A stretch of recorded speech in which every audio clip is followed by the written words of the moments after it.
I was asked to talk to you. I was asked to talk to you about how to win in business. And I think it's a good subject for you to think about. Because I believe business in America is in a crisis situation. All you have to do is read the paper and see the trade deficit. It's a really depressing situation. To speak to you how to win business, there's a lot of obvious things I could talk about. You first need to find a need. You need to fill the need for the consumer out there. You got to have a market. You got to have somebody to sell your product or service to. You've got to, if you really want to win big and get big, you got to have a uniqueness. There's got to be something a little bit more different from you and all the competition out there. But by far the most important thing you have to win in business in these United States is a very unique kind of mental toughness. I believe the difference in winning and losing in the free enterprise system is so small, it's too scary to talk about. You can do 99% of the things right in business, and if you don't possess what I call that winning edge, that mental toughness, folks, it's impossible to win. I believe the thinking in corporate America has been screwed up over the last 20 and 25 years. And I believe this screwed up kind of thinking started in our big liberal universities.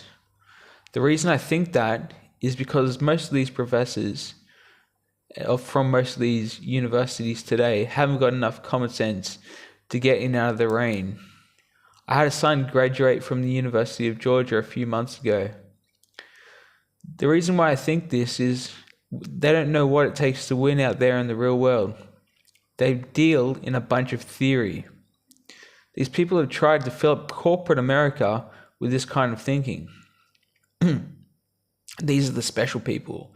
If you're born rich, if you're born on the right side of the track, they rule you brilliant in America.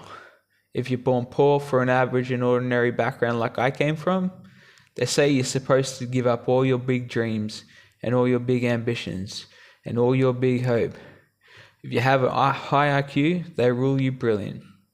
If you have an average IQ like me, they say you ought to drive a truck or be a janitor. Well, bull. That ain't the way it ever is, and that ain't the way that ever was. There ain't nobody ever designed a test, nor will they design a test that can measure the heart of a man or a woman. The things that are unique to winning in business in America today are not outside artificial things like IQs, college board scores, college degrees, and stuff like that. The key to winning in the United States is what's inside a person. It's your integrity, your people abilities, it's your character. I believe in developing this winning edge. I've got 10 or 12 points that I won't be able to go through with you tonight, but let me just give you a flavor of what I think you've got to do to succeed in the United States. Number one, you've got to get excited, folks. I don't believe anyone will ever tell you anything more important than this in winning these United States. 90+% of winning in anything you try to do in America today, you've got to be excited. People won't believe or won't follow in a negative, dull, disillusioned, frustrated, dadgum crybaby. People want people who are excited and positive, enthusiastic and tough. The greatest lesson, the greatest definition I ever heard, I thought about this 10 million times when I wanted to quit along the way of a winner. This guy said almost everybody in America can stay excited for 2 or 3 months. A few people can stay excited for 2 or 3 years, but a winner will stay excited for 30 years or however long it takes to win. Another key to building this winning edge and this mental toughness is you got to become a dreamer again. You know, I'm a Methodist and we changed ministers a few weeks ago, and our new minister came in and said, and in the church was packed. And the first thing he said, well, it looks like everybody came out to see the Mucky perform. And the second thing out of his mouth, he said, for a church to be a great church, you've got to have a dream. If you don't have a dream, you're dead. And boy, I sat up and I said, man, me and this guy are going to get along real good because he knows what he's talking about. See, folks, I believe in order to win, you got to feel good about yourself. When I was coaching football back 7 years ago in Georgia, I had a paddle in my coaching office. It was about this thick and this long. And in the fat end, it had little holes bored into it so you could really get some speed and blister a little butt when they misbehave. You know, when they misbehave, and I had a rule on my football team that if any kid said I can't, if any football player heard one of my football players say I can't, he got to bring him into the office, coach's office, and give him 3 licks. And it took me about a month to get all that thinking out of my player's head every year. And I'd have football players come knock on the door at recess and at lunch and after school. And he said, Coach, he said it. Coach, he said it. And I'd make that kid bend over and I'd give the other kid the board and he'd bust him 3 times. And folks, it didn't take long. You couldn't create a word game to get one of my kids to say I can't. Bring it home a little bit more personal when April and little Art were just this little and could understand words.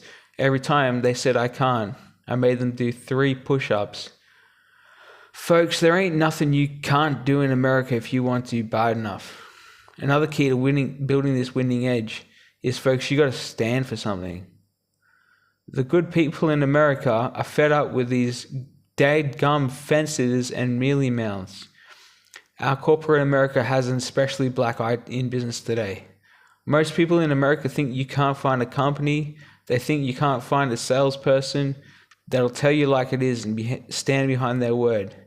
They think these companies will sell anything, say anything, just to make a sale, just to make a profit. Well, you know what? Folks, if you want to win in the free enterprise system in America today, you got to stand for something. And another point, thank you, yes, is you're going to have to be controversial. Folks, if you want to win in these United States, get ready. You're going to be controversial. The only way not to be controversial is to be average and ordinary. They just call me anything but average and ordinary. Now, I know some of you might say, well, I don't think I like Art Williams. He sounds like an old tough butt to me. Well, folks, I'm telling you, you can be good and tough at the same time. I bet nobody ever has talked to a religious broadcaster like that.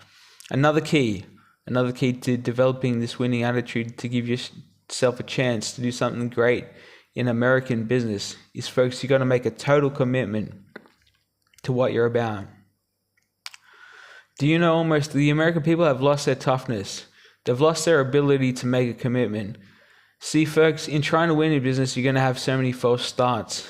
You think you get it going time and time again, and you just get knocked back to ground zero. And it's your ability to compete, to pick yourself off the bat one more time, to go for it one more time, that's going to determine the success or failure. You know, we've got a divorce rate some 50% right now. You know, it just seems like people go into business today and have the attitude, well, I'm just going to stick my toe in it.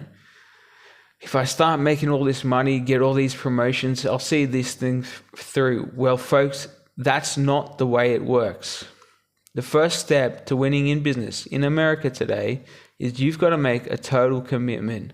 Total commitment gives you that little extra ounce of courage you need to fight back through the tough times. Winning in business demands the same kind of commitment that winning in marriage does. You know, I fell in love with my wife in the 2nd grade. The only girlfriend I ever had.